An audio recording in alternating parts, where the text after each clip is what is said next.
Good afternoon, good morning, good evening, YouTube land. Wherever you may be in the world today, I wish you a wonderful day and welcome back to another edition of FX Studio. I am your host, G Sharp Jams, and today we're going to take a look at compression pretty in depth. Going to try not to confuse you, but cover a few things that I think you need to know because there are a lot of questions about there when it comes to compression. So many different types of compressors. You've got FET compressors, VCA compressors, optical compressors, Varimu compressors. You've got all the different functionalities within those different types of compressors. You have feedback, you have feed forward, you have peak, you have RMS. And it gets so confusing after a while, you start to think to yourself, what is this stuff and how am I supposed to use it? Stick around. Hopefully, I'm going to answer most of those questions for you.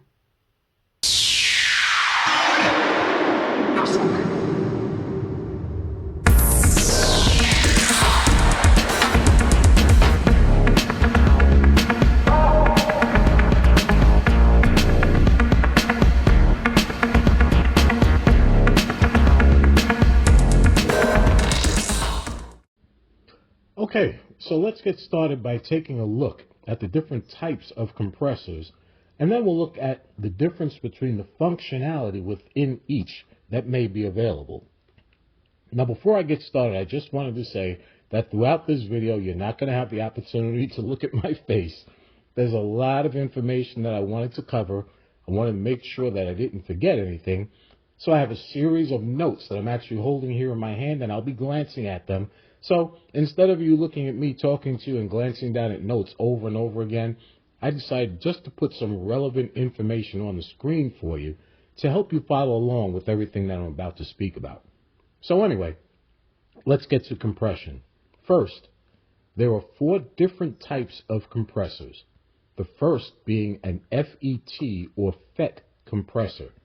Now that FET stands for Field Effect Technology, and we'll get to that and exactly what that means in just a moment. The second type of compressor is an optical compressor.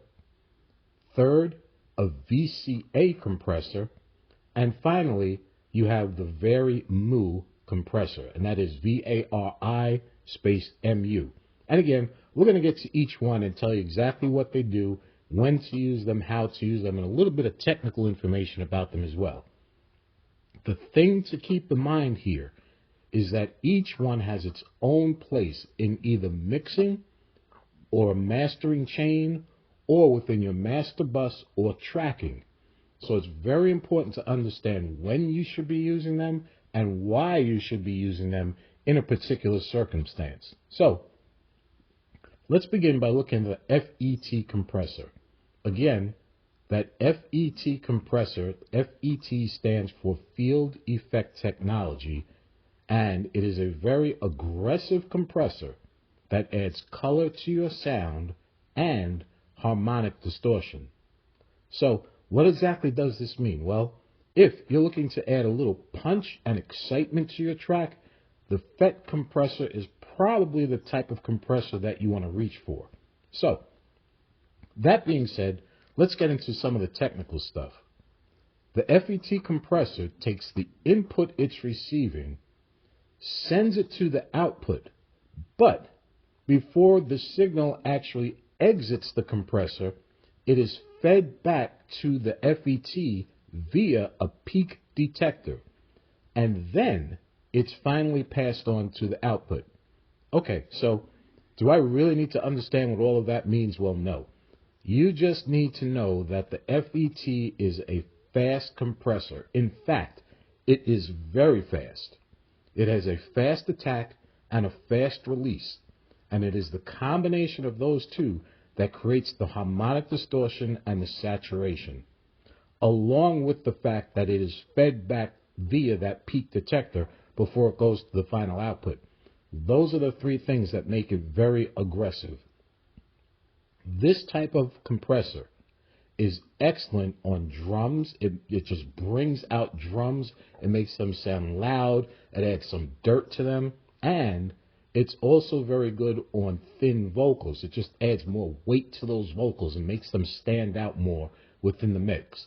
So if you want to spruce up a set of drums or if you're working with a wimpy vocalist and you want to just bring out that vocal and make it stand out in the track, then the FET compressor is probably the way that you want to go as well. Personally, I like to use an FET compressor on an acoustic guitar because it just adds a little bit of crunch to that sound of an acoustic guitar. And if you play with those controls right and get them right and do some experimenting, you can come up with some fantastic results using that FET on an acoustic guitar. Okay, let's move on. And now let's take a look at optical compressors, what they do, where you should be using them, and how they are best applied.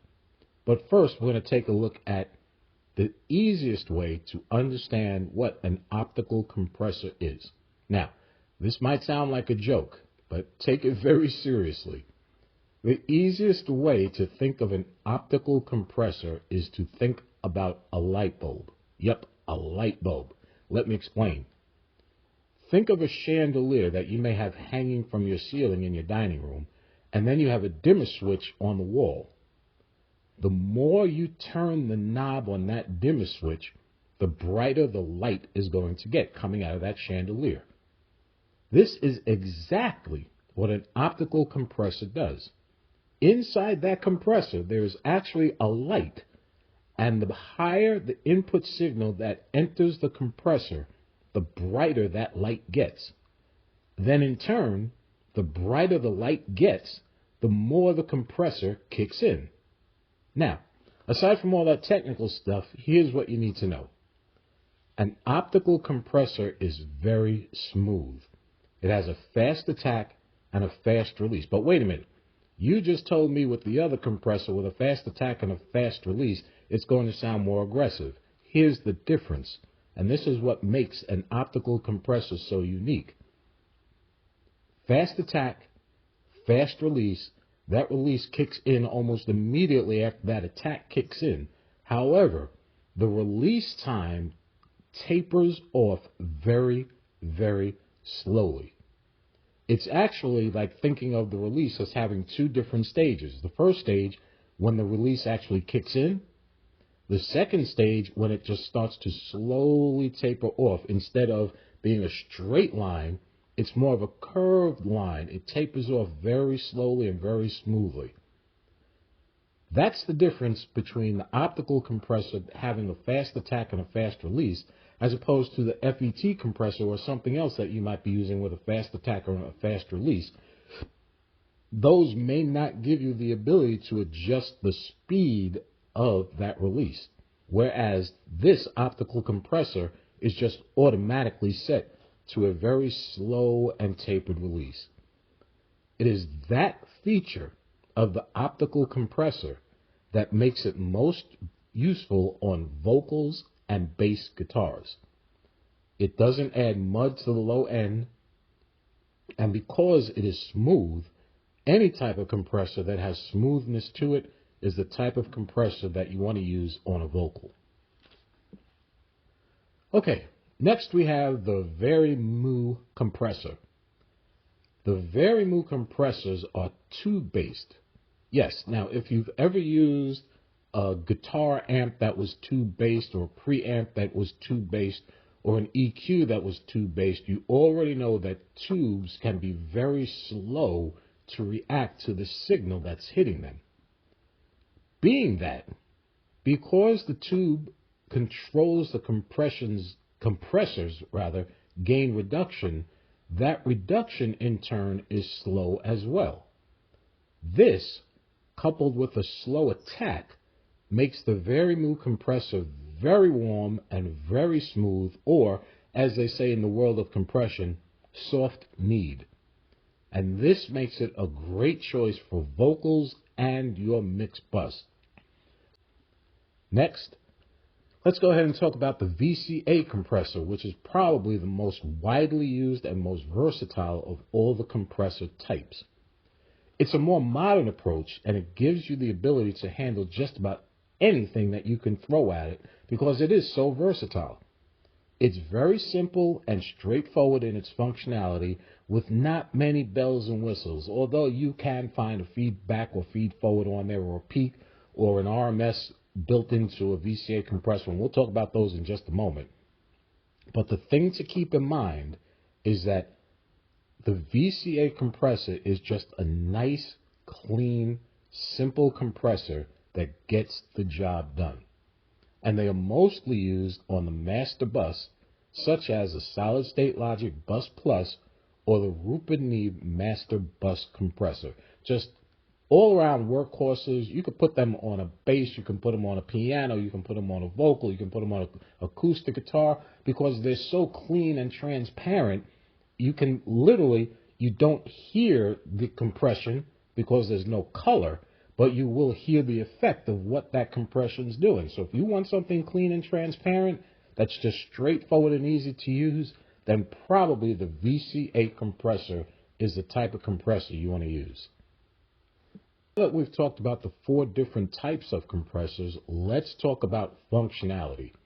And we're going to start first with feed forward and feedback. Feed forward and feedback work along with your compressor's side chain capabilities. Feed forward sends the incoming signal to the side chain before the gain reduction occurs, whereas feedback sends the signal to the side chain after the gain reduction occurs. The difference between the two then becomes this: feed forward is faster than feedback, particularly when it comes to catching transient heavy signals, and feed forward has a much harder limiter than feedback. Now you might be saying to yourself, a limiter built into, well, technically yes. It has that limiter that's in there, which gives you the ability to put a hard limit on the ceiling so that the peaks aren't penetrating and you're not causing any static, you're not causing any scratchiness within the sound that you're creating. Feedback, however, is constantly adjusting to the amount of compression it is receiving, because the signal is fed back into the side chain before it's finally sent out to the output. And that's the difference between the two. The feedback is actually feeding its signal back into itself before it finally spits it out for the final output. Big difference between the two. Okay, so finally, let's talk about peak versus RMS. And this is actually very simple to understand, and I'm going to get through these two in less than 60 seconds. Peak is very hard and aggressive. RMS is smooth. Peak reduces the signal's volume when the signal's peak breaches the threshold that you set, as opposed to RMS, which is smooth. RMS reduces the incoming signal based upon the average value of the signal that it is receiving. It's not looking at the peaks, it's looking at the average value of the signal that it is receiving. Because of this, and because it tends to be a lot smoother, it is perfect for vocals and especially on the master bus. So, if you created a song and now you're getting to the mastering stage, or you're going to the mix down stage to your mix bus, use the compressor, put it in RMS mode, and you might want to take a look at the differences between feed forward and feedback. Very powerful functionality within compressors. These are the things that you have to look for, the things that you have to be familiar with before you make your purchase on a compressor. Know what it is that you're trying to accomplish, why it is you want to accomplish it, and then how to go about using all of the different functionality within the different types of compressors. Now, you may want to go ahead and buy 2 or 3 compressors. There's a lot of people out there and a lot of studios that have 4 and 5 and 6 and 7 different types of compressors. In fact, there are studios out there that have 3 different VCA compressors and 3 different FET compressors, because each one is going to have its own quality of sound and slight differences in how they affect the signal that they're fed. So that's something to keep in mind also. It gets expensive, but it's something worth keeping into consideration. Just experimenting with different types of the same kind of compressor. I hope this helped. We'll get back to our next video coming up in about a week. Until next time, this is G Sharp Jamz as usual saying stay creative, and remember there are no rules to this game. You can do whatever you want as long as it sounds right. Everyone, please have a great rest of your day.